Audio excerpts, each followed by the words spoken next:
The world's most honored watch is Longines. Longines watches have won 10 World's Fair grand prizes, 28 gold medals, and more honors for accuracy than any other timepiece. Longines, the world's most honored watch, is made and guaranteed by the Longines Whitnall Watch Company. It's time for the Longines Chronoscope, a television journal of the important issues of the hour, brought to you every Monday, Wednesday, and Friday. A presentation of the Longines Whitnall Watch Company, maker of Longines, the world's most honored watch, and Whitnall, distinguished companion to the world-honored Longines. Good evening. This is Frank Knight.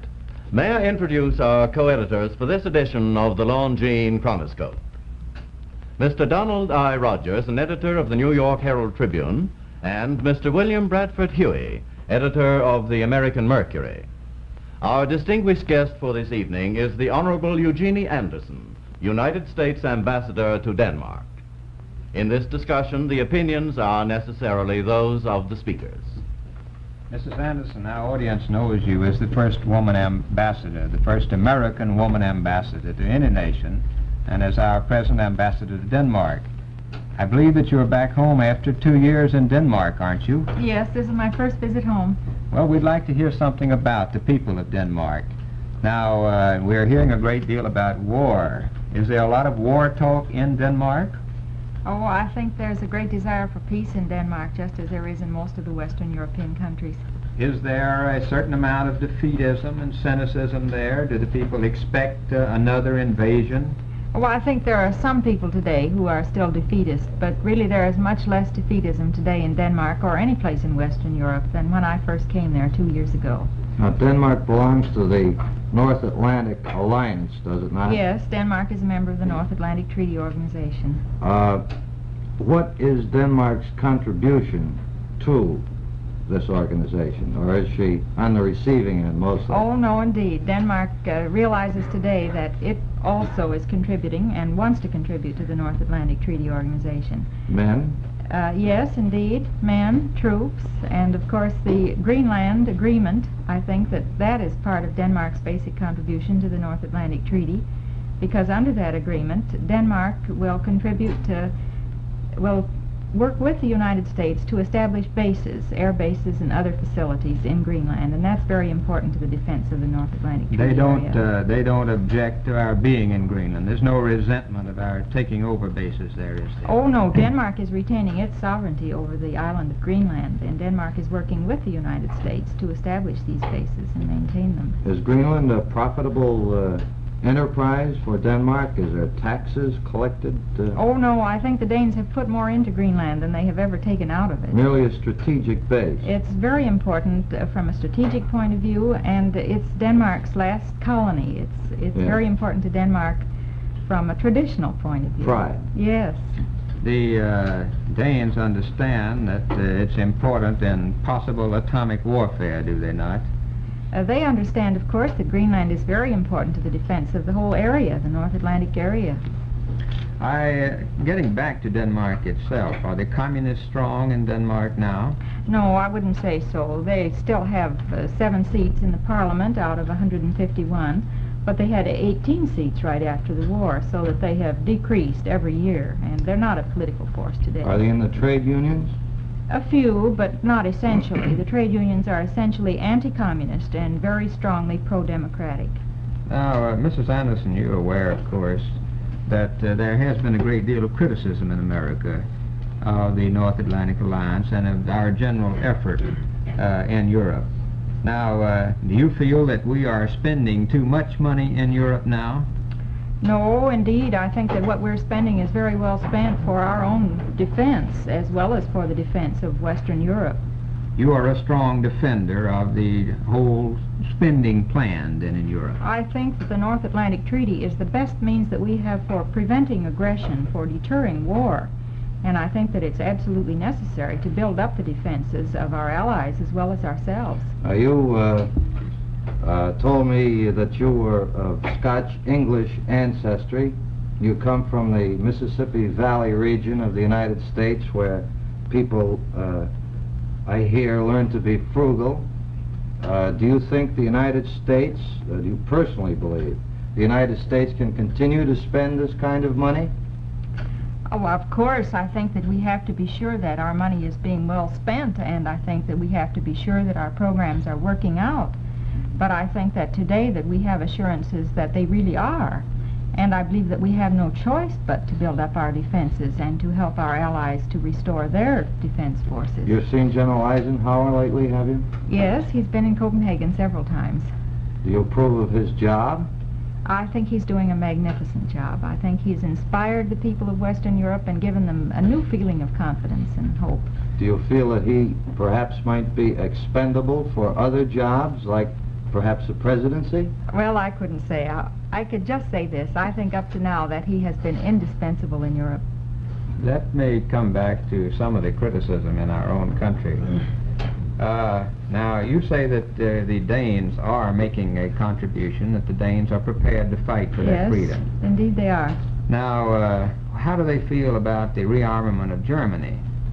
I think the Danes support the rearmament of Germany, particularly as long as it's going to be within the framework of a democratic North Atlantic Treaty Arrangement, or democratic Europe. The Danes, they understand that Denmark cannot be defended unless Germany is defended. That's very important. The Danes realize that the farther east the defense could be made, that the better it would be for Denmark. Well, now, many Americans, Mrs. Anderson, feel that until we rearm Germany, that all of our other rearmament efforts are more or less unrealistic.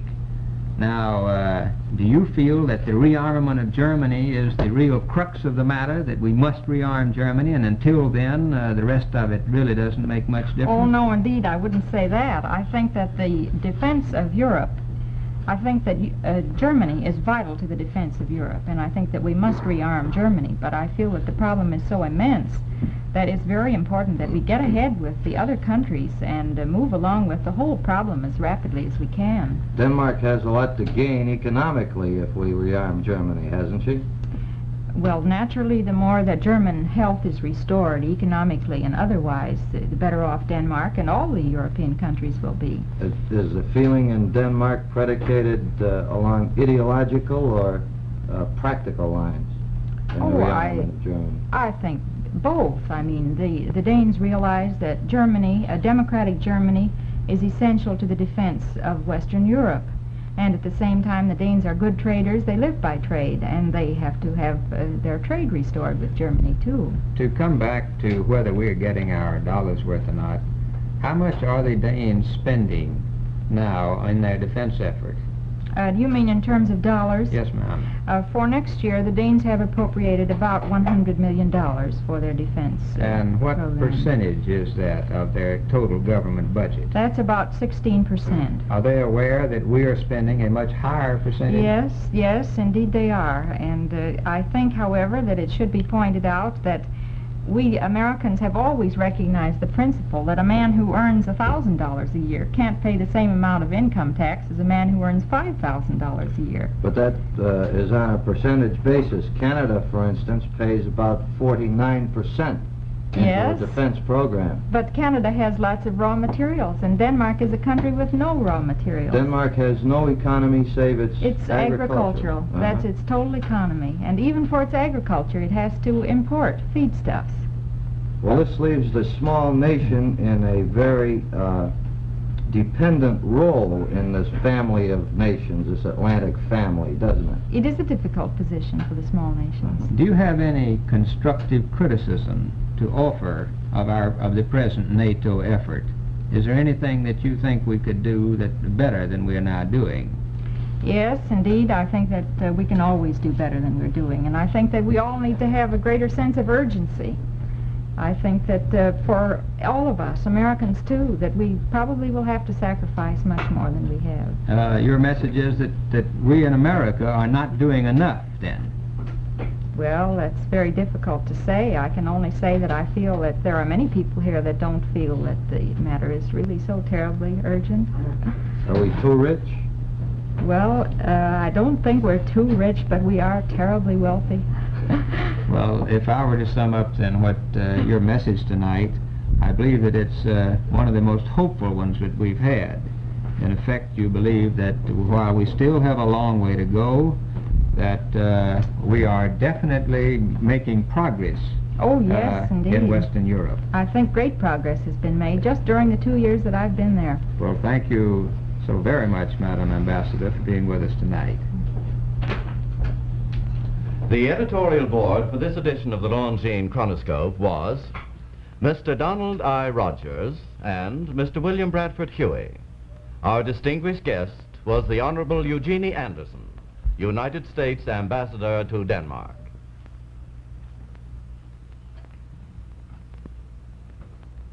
Christmas shoppers passing through Herald Square in New York hear the chiming of bells, and many eyes are drawn to Minerva and the bell ringers, Stuff and Guff. The inspiration for this beautiful monument came from the clock of the 14th century, a clock without dial or hands, just these mechanical men called jacks to strike the bell to announce the hour. From these bell ringers to the modern Longines watch covers 400 years in the development of the science of timekeeping. The first Longines watch, made in 1866, created to the ideal that forever the name Longines would be placed on only the finest watches that mechanical skill could produce. How well successive generations of watchmakers have followed this ideal is reflected by the public honors which Longines watches have won. 10 World's Fair grand prizes, 28 gold medal awards, and highest honors for accuracy from the leading government observatories. Right now, Longines jewelers throughout the country are showing the new Longines Christmas watches for 1951, which reflect in every detail of performance and beauty the perfection which Longines watches have attained.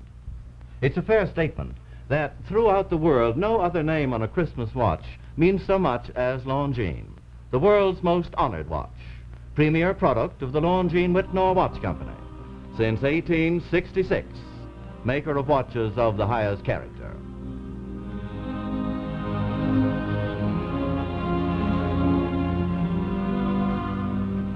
This is Frank Knight, reminding you again that the Longines Chronoscope is brought to you 3 times weekly, every Monday, Wednesday, and Friday.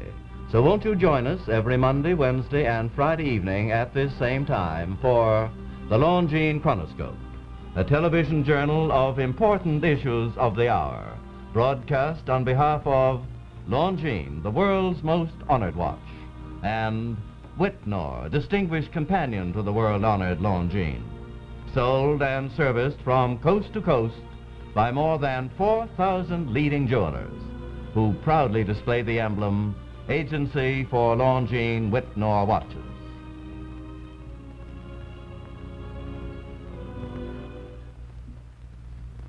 This is the CBS Television Network.